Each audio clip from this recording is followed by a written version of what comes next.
Afternoon. So today's class is our subjective lecture. We finished talking about Animal Farm.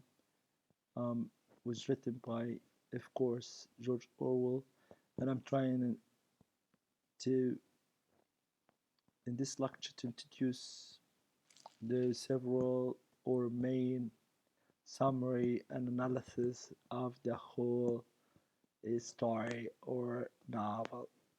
So please, we start with the summary analysis of the novel. Hear me out, take notes where necessary, because I'm sure you face this in your final exam. Okay, we tell about story actions, the author, pieces of England, the song. Just hear me out. Animal Farm is a simple, plainly written tale of animals rising up to take control of their own destiny and run the farm. They work for providing for one another and living off central doctrine of rules. It's an allegory for not just the Soviet Union and its slight insidious transformation from communism, high ideals of equality into totalitarian rule by a single dictator and his chief propagandist, but also for the challenges of self-governance and the perils of government people face all around the world to understand the nature of Animal Farm. Let's first look at George Orwell, the author. Orwell is the pen name for Eric Arthur Blair, born June 25th, 1903 to British parents in India. He served with the Imperial Indian Police in Burma. He fought in the Spanish Civil War and was a World War II correspondent for the BBC. His first-hand experiences of class strugglers or struggles and inequalities of everyday life in England informed the writing of Animal Farm. Now the structure of Animal Farm parallels the Russian Revolution. Its satire using animals and their names and actions as embellished, heightened version of reality at the very beginning. Old Measure, an idealistic poet, introduces ideas he's envisioned about animal rebellion and self-rule, teaching the other animals the song beasts of England, beasts of England. Okay. Um, uh, Helping to establish a sense of camaraderie, the animals rebel against their drunken, neglectful farmer, Mr. Jones, and take over his farm. At the battle of coaching, the animals defend their farm from humans for the first time. Pigs, Snowball, and Napoleon, the masters of Animal Farm, compete for leadership. Napoleon ends up expelling Snowball using a combination of propaganda expertly delivered by Squealer, his mouthpiece, and poorly educating the other animals, slowly eroding Snowball's legacy, turning him from real brave hero to imaginary scapegoat villain. Napoleon imposes his will on the other animals, making them work harder and harder for less and less, while he and his uh, close circle of pigs live more and more extravagantly and increasingly detached from the community. He orders the construction of a windmill, which had been Snowball's idea.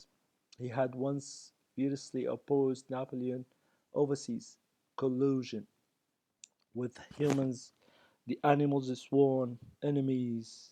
For supplies, the animals defend their farm against the farmer Frederick and his attack, but their windmill is destroyed in the process. The noble idealist workhorse, so responsible for much of the farm success, is sent away to slaughter, and the animals are lied to about what happened to him. By the end of the animal farm, time has passed, and the original guiding document the animals lived by has been modified to a single commandment: all animals are equal. All animals are equal, but some animals are more equal than others. Pigs walk on two legs and are the only animals educated. Animal farm ending is a party seeing the other animals on the farm observe from the outside, where pigs and humans gather together to toast their exploitation of the other working creatures on a farm. The animals looking through the windows can no longer tell humans apart from pigs. Animal Farm is a riffle with important symbols, and this will be talking in the coming slide. So that's most of these actions on the story and the author. Let's move into second slide.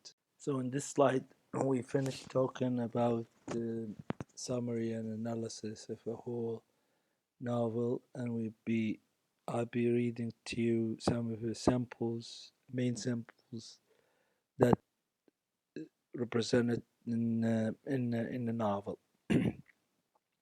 Animal Farm is rife with important symbols. The animals' names are representative of their actions or power positions. Things like milk and apples, the windmill, and even old major skull represent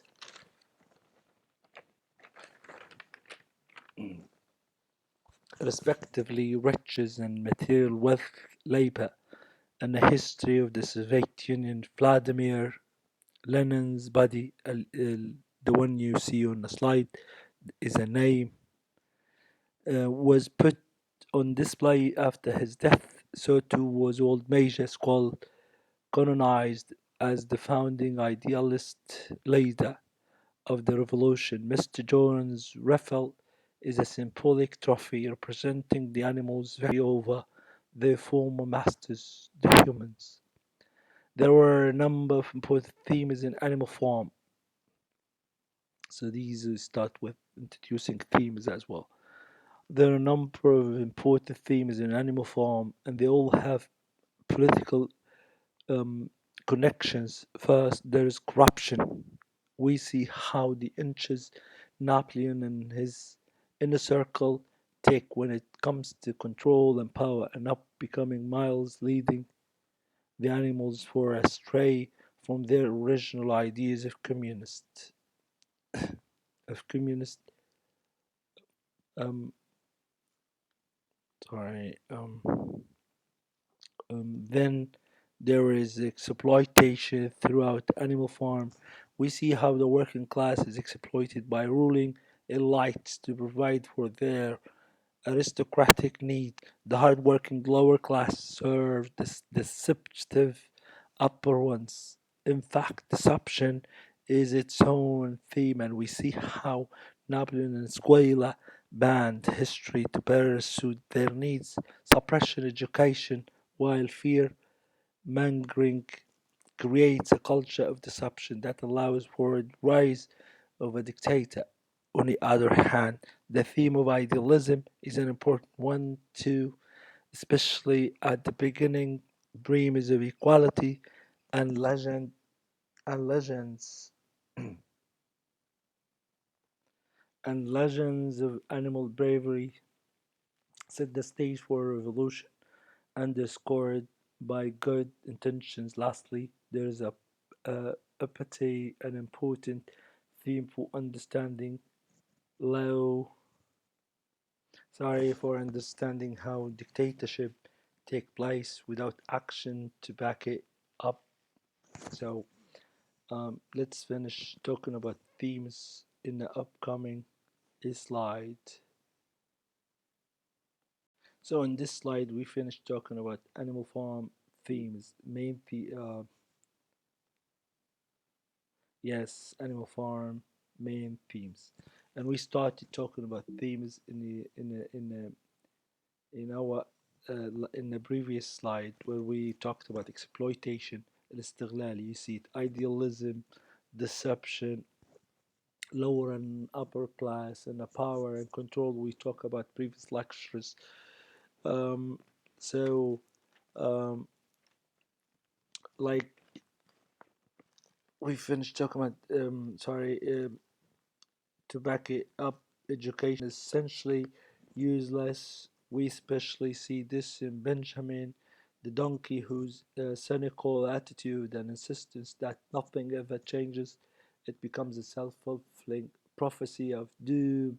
A complacent population is ripe for the picking by controlling dictators bent over power and control. Animal Farm remains a legendary book that achieves many purposes. It's a study of the Soviet Union and the Russian Revolution, an allegory for self rule and how governments are structured. On top of that, it all, on top of all, on top of, sorry, I can't say a word. On top of it all, it's a cautionary tale for the perils of power itself. So these are oh, the main themes, and also the whole summary and analysis of the whole story, that where we can learn different lessons from from the novel. Okay, the novel is like the series of novel is animals represent each characters during the Russian revolutions and how the ruling uh, power at that time controlling their people. They're exploiting the work classes or a working class. الناس اللي تشتغل العمالة، يعني العمال كيف يتم استغلالهم، كيف يتم خداعهم، كيف الطبقة الحاكمة تتحكم في السلطة وتصرف في مقدرات الناس وتستغل الفكرة والأفكار اللي هي طرحت الرواية هذه. من ضمنها يعني الإيكواليتي اللي هو العدالة والمساواة.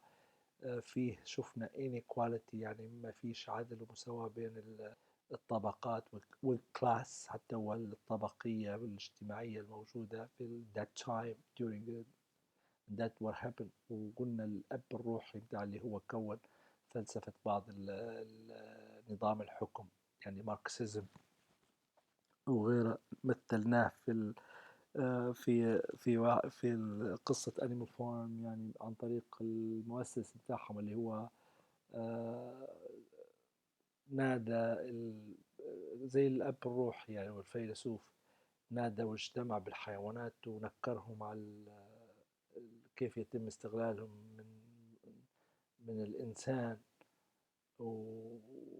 ودرسهم علمهم بعض الأشياء بحيث أنهم يثوروا على ريبل، يعني ريبليون، يعملوا ثورة على هذا الظلم والقهر والحكم. So that's the main theme of the whole. Now please enjoy it while you're reading it, because you will learn different things from a novel. You will learn vocabulary, you will learn lessons that you would take in your life, you will learn different structure. So that's what we learn actually from أدب, from the study of novel. الرواية يعني بحيث أنها تزيد enriches you vocabulary competence، يعني ملكتكم اللغوية والمفردات وكذا. فموفقين. And thank you for your listening, and take care. Talk to you soon. Bye.